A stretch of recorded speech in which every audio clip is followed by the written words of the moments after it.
Estudios básicos en psicología de la educación. La teoría de las inteligencias múltiples es una teoría propuesta por el campo de la psicología cognitiva y desarrollada por Howard Gardner. Para Gardner, la inteligencia tenía muchas formas de expresarse y esto es debido a la diversidad de capacidades que tiene el ser humano. Gardner identificó 8 tipos de inteligencias. Está la inteligencia lingüística, la inteligencia musical, la inteligencia lógico-matemática, la corporal sinestésica, la inteligencia espacial, la inteligencia intrapersonal, la interpersonal y la inteligencia naturalista. De acuerdo con Gardner, es posible enseñarse a cada niño de acuerdo con la inteligencia que posee, respetando siempre la forma en la que el niño aprende y ofreciéndole la posibilidad de demostrar lo que va comprendiendo. A pesar de que la tecnología facilita el desarrollo de las inteligencias múltiples, la falta de estas herramientas no va a imposibilitar o a presentar un obstáculo para la aplicación de estas formas de enseñanza en el sistema educativo. El pensamiento lateral.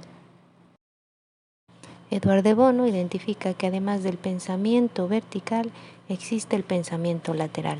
El pensamiento vertical es aquel tipo de pensamiento en el que las personas van a utilizar la información por su valor intrínseco y van a llegar a soluciones relacionadas con modelos tradicionales existentes. En cambio, en el pensamiento lateral no se utiliza la información en sí misma, sino como un medio para provocar nuevos modelos y una reestructuración de ideas creativas.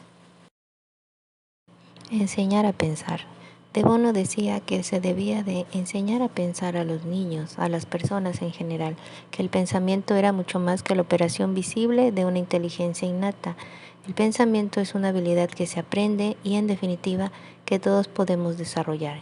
Y el pensamiento lateral trata de proporcionarnos métodos más adecuados para cambiar los esquemas existentes. Existen 3 áreas a cubrir para la enseñanza ideal. Las Basic Skills, que incluyen el lenguaje, el pensamiento, las matemáticas, habilidades sociales y conocimientos sociales.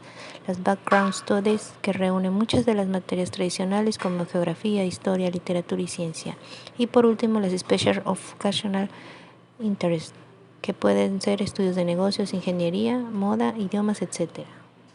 La herramienta para desarrollar el pensamiento lateral es la técnica de los 6 sombreros. Esta técnica consiste en utilizar 6 sombreros imaginarios de distintos colores. Cada sombrero va a representar un punto de vista. Esto nos va a ayudar a poder observar un problema desde distintas perspectivas, intentar darle solución desde distintos ángulos.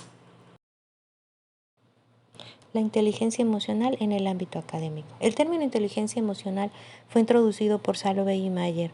La intención de estos autores era subrayar la importancia de las emociones en los procesos intelectuales y adaptativos.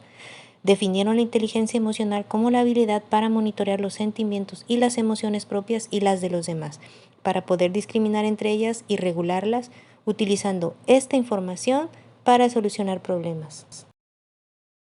¿Cuál es la importancia de la inteligencia emocional? Bueno, en la actualidad, no solo los académicos, también los empleadores se han dado cuenta de que el éxito depende de muchos factores y no solo de las capacidades intelectuales o de las destrezas. Por lo tanto, la inteligencia emocional se convierte en un factor determinante en el éxito no solo académico, sino también laboral de los individuos. De ahí la importancia de desarrollar las mismas. La inteligencia emocional comprende distintas áreas: el lenguaje emocional, el control de los impulsos, la revelación emocional, la adaptación emocional, la empatía, la esperanza. El lenguaje emocional está relacionado con el repertorio de palabras emocionales con las que cuenta el individuo para poder expresar sus sentimientos o sensaciones en un momento determinado. El control de los impulsos tiene que ver con la capacidad de cada persona para poder regular sus emociones mediante la ejecución de una respuesta natural de relajación. Esto quiere decir que aun en periodos de mucha tensión emocional, las personas tienen la capacidad de mantener el equilibrio. La revelación emocional tiene que ver con la capacidad para poder expresar los estados emocionales negativos. La adaptación emocional está relacionada con la capacidad de discriminar y superar una situación negativa mediante distintos tipos de afrontamiento. La empatía es la capacidad para ponerse en el lugar de otra persona.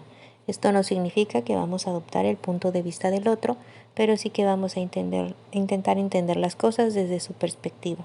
La esperanza es el sentimiento que algunas personas pueden desarrollar para mantener por periodos prolongados la motivación. Mencionaremos dos estilos de afrontamiento: el pensamiento y reacción-acción.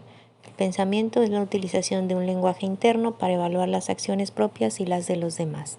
Y reacción-acción se refiere a la forma en que las personas van a enfrentar emocionalmente una situación y cómo ésta determinará su conducta.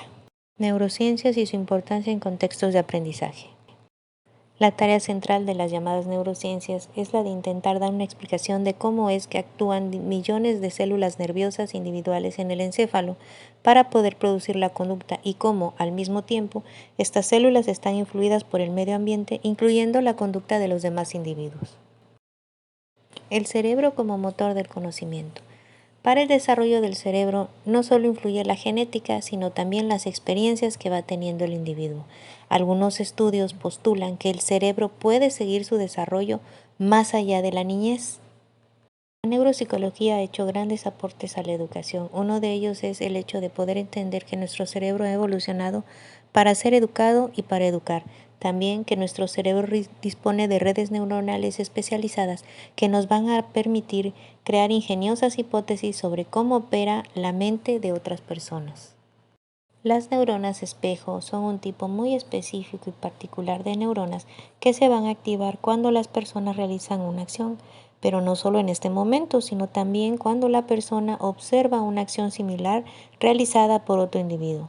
Estas neuronas nos van a posibilitar entender las intenciones de otras personas, nos permiten ponernos en el lugar de otros, es decir, desarrollar empatía, leer sus pensamientos, sentimientos y deseos, lo que resulta fundamental en la interacción social y en el desarrollo de habilidades sociales. 5 principios de la neuroeducación que la familia debería saber y poner en práctica. El primer principio es: somos seres únicos e irrepetibles.